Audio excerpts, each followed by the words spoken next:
Assalamualaikum warahmatullahi wabarakatuh. Waalaikumsalam warahmatullahi wabarakatuh. Jumpa lagi dengan saya di channel Kang Hayat. Tapi sebelumnya simak dulu yang satu ini.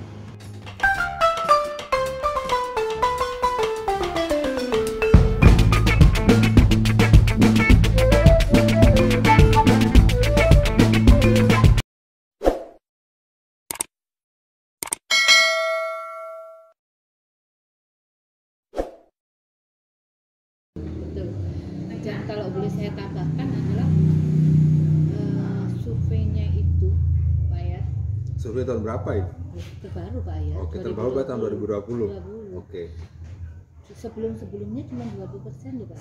Sekarang sudah meningkat itu 25%. Jadi dari seluruh total penduduk Indonesia yang pegang polis, yang pegang proteksi itu ada 25%. Artinya yang sadar saya. akan Ya. proteksi itu ya 25%. Saya termasuk. Berarti kan sudah cukup bagus toh. Cukup bagus, ada peningkatan 5%. Artinya ada peningkatan setiap tahunnya. Betul, betul. Maka semakin ke depan masyarakat kita itu akan semakin sadar akan proteksi. Jadi bagi kami dari Prudential Syariah itu bersyukur juga adanya BPJS. Orang kalau nganggap ketika ada BPJS itu kompetitor kita. Enggak Pak Ayat. Kami tahu justru seneng dengan ada BPJS. Kenapa? Karena ada BPJS itu masyarakat jadi tahu asuransi. Sebelumnya kan mereka enggak tahu. Yang tahu asuransi kan Askes itu kan sama dengan BPJS ya? Enggak, lain. Kalau BPJS itu kan berjenjang untuk kesehatannya kan harus rujukan ini. Kalau di kami kan karena Sistemnya sama ya? Sistemnya sama, cuman pengcoverannya itu artinya limitnya lebih besar. Proteksi juga berarti. Proteksi kesehatan. BPJS itu proteksi juga. Jadi kalau mungkin yang dikatakan tadi bahwasannya orang kalau belum punya duit itu ya tidak berani butuh mau buka proteksi. Itu kan yang mindsetnya masyarakat kita sekarang. Nah, kita memberikan solusi untuk kesehatan kalian tetap ikut di BPJS, tapi untuk jiwa itu kalian bisa ngambil proteksi di luar BPJS. Karena kalau BPJS itu kan fokusnya kan lebih kepada kesehatan. Sedangkan yang saya ilustrasikan Pak Ali tadi meninggalkan UP Jiwa 1M jiwa ya? Itu kan tidak masuk di BPJS. Jadi semua keluarga harus paham di proteksi ini. Kenapa? Yaitu tadi risiko terjadi tidak dinyana-nyana.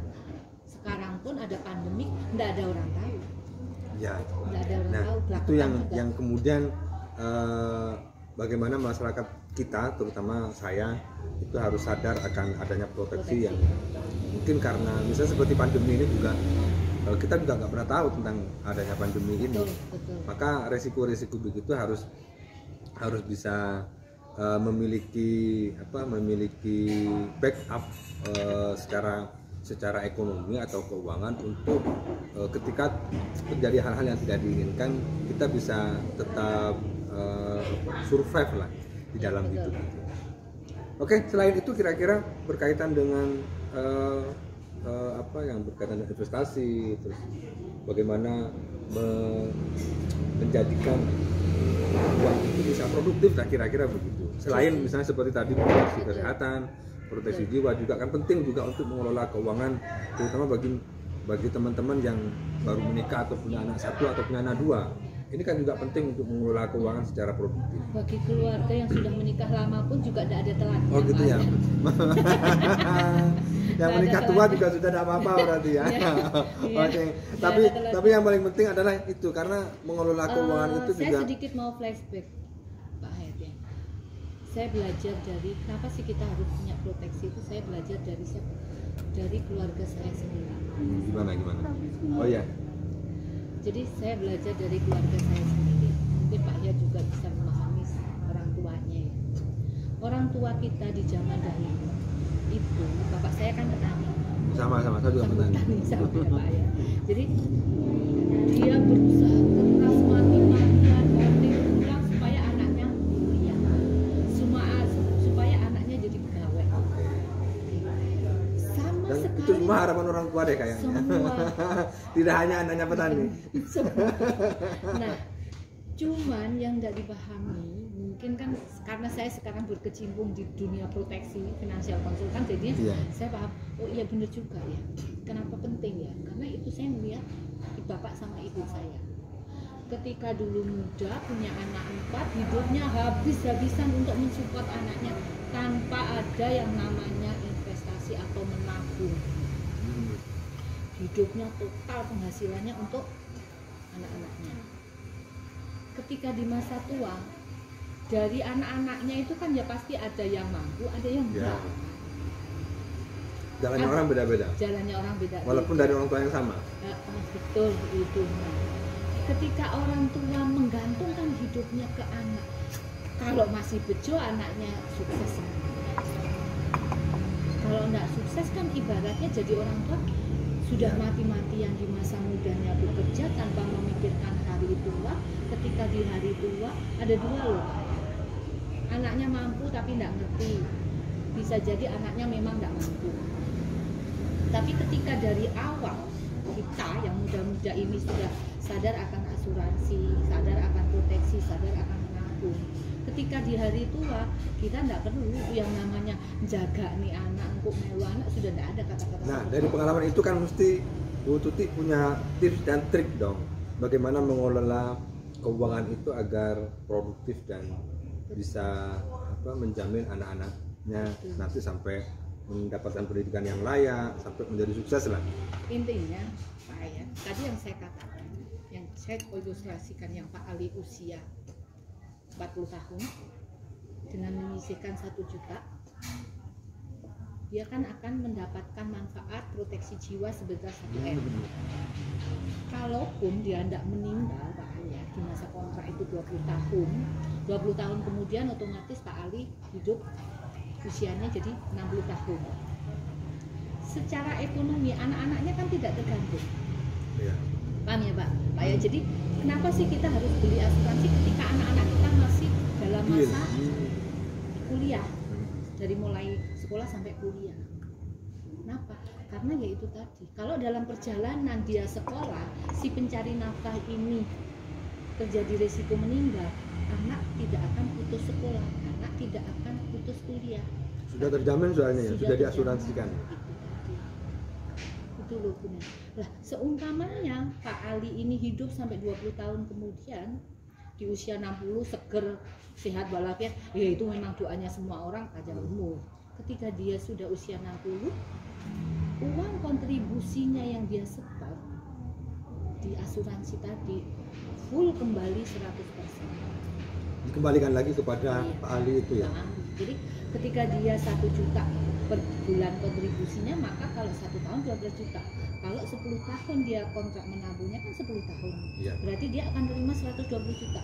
Di tahun ke-20. Mulai tahun ke-11 sampai tahun ke-20 dia sudah stop loh Pak. Stop preminya ya? Iya, sudah stop kontribusinya.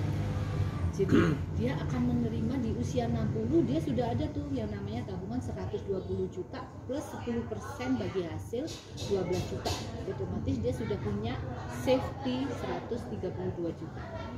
Meskipun dia sudah pensiun kan dia ada tuh pegangan uang 132 juta. Untuk menikmati masa pensiunnya ya. Menikmati masa tuanya. Berarti memang begitu kira-kira ya, dari muda itu sudah harus. Artinya misalnya umur 25 menikah atau umur 30 menikah, berarti kan perkiraan sekitar umur 50 tahun atau umur 55 tahun. Betul. Minimal masa pensiun itu sudah dia bisa menikmati dan bisa pegang uang. Betul. Jadi selain dia umpamanya saya kan sudah ada pensiun Bu Tuti, memang betul uang pensiun, tapi apakah cukup? Jangan salah ya Pak Ayat ya. Ketika usia tua seumpama nih Pak Ayat nih usianya sekarang ini cuman membutuhkan biaya hidup 10 juta tuh per bulan. Bayangannya Pak Hayat nanti ketika tua itu kan saya sudah tidak membiayai anak, betul kan? Tidak muliakan anak. Tapi jangan salah Pak Hayat, ketika di usia tua itulah yang menghabiskan duit, sakit Kak.